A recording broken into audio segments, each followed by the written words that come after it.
इराणची गोठवलेली संपत्ती बँक खाती खुली करण्यास अमेरिका तयार। इराणची पहिली अट अमेरिकेकडून मान्य झाल्याची माहिती। बदल्यामध्ये हॉर्मुझच्या समुद्रधुनीतून जहाजांची सुरक्षित ये-जा इराणकडून सुनिश्चित।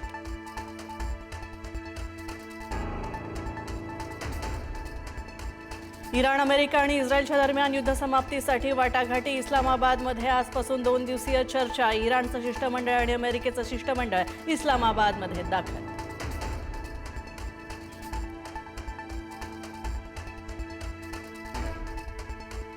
शरद पवारांचं वारकरी संप्रदायासंदर्भात मोठं विधान। वारकरी संप्रदायामध्ये प्रतिगामी लोकांची घुसखोरी। पवारांचं खळबळजनक वक्तव्य।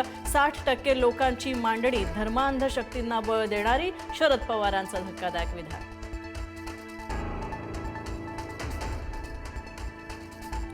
उपमुख्यमंत्री सुनेत्रा पवारांच्या जीवाला रुपाली चाकणकरांकडून धोका असल्याची बीडमधील इसमाकडून एसआयटीकडे तक्रार। राष्ट्रवादीचे प्रदेश उपाध्यक्ष उदयकुमार आहेर यांचाही दावा, तर एसआयटीकडून तक्रारीची पडताळणी होण्याची शक्यता।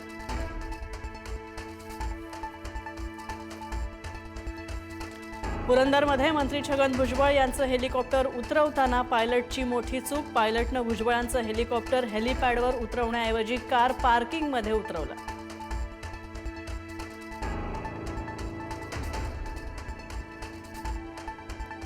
माझं मरण इथेच आहे। चौकशी दरम्यान भोंदूबाबा अशोक खरातची प्रतिक्रिया।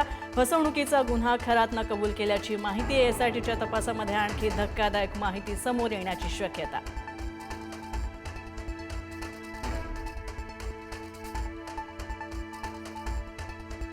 भोंदू अशोक खरातची फसवणुकीची व्याप्ती नागपूरपर्यंत। नागपुरातील एका महिलेनं खरातच्या नादाला लागून गमावले 2.5 कोटी रुपये। एजंटच्या मार्फत खरातकडून महिलेची करण्यात आली फसवणूक।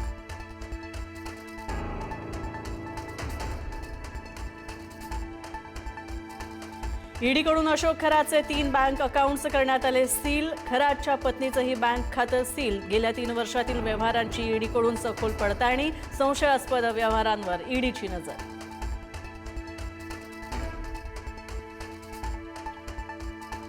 अशोक खरात प्रकरणामध्ये नवीन ट्विस्ट। खरातचा सीएनएचं दाखल केली खरातच्या विरोधात तक्रार। धार्मिक विधीच्या नावाखाली 8,76,00,000ची फसवणूक केल्याचा खरातवर आरोप।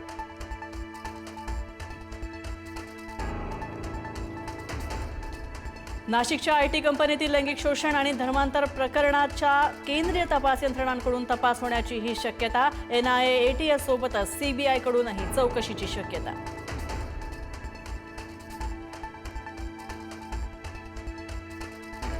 महिला अत्याचार प्रकरणातील रवींद्र एरंडेचा आणखी एक कारनामा उघड। सरकारी अधिकारी असल्याचा बनाव करत नोकरीचा आमिष दाखवत 9 तरुणींना घातला गंडा।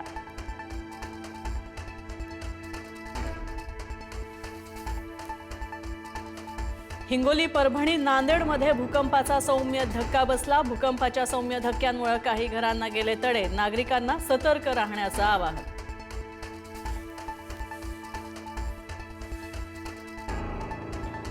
सान हॉस्पिटलमधील फायर फायटिंग यंत्रणा पूर्णपणे कुचकामी असल्याचं समोर। रुग्णालयात लावलेले शेकडो फायर एक्स्टिंग्विशर एक्सपायर झाल्याचं समोर। 2 महिने उलटून सुद्धा रिफिल केलंच नाही। किशोरी पेडणेकरांकडून बातमीची दखल।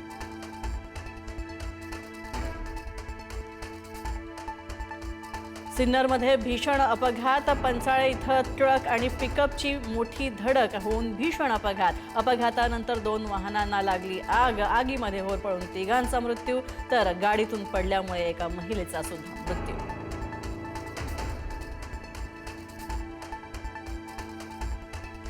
उत्तर प्रदेशातील मथुरा जिल्ह्यातील वृंदावनमध्ये यमुना नदीमध्ये 30 पर्यटकांना घेऊन जाणारी बोट उलटली। 10 पर्यटकांचा बुडून मृत्यू। पंतप्रधान नरेंद्र मोदींकडून मृतांच्या नातेवाईकांना 2 लाखांची मदत जाहीर।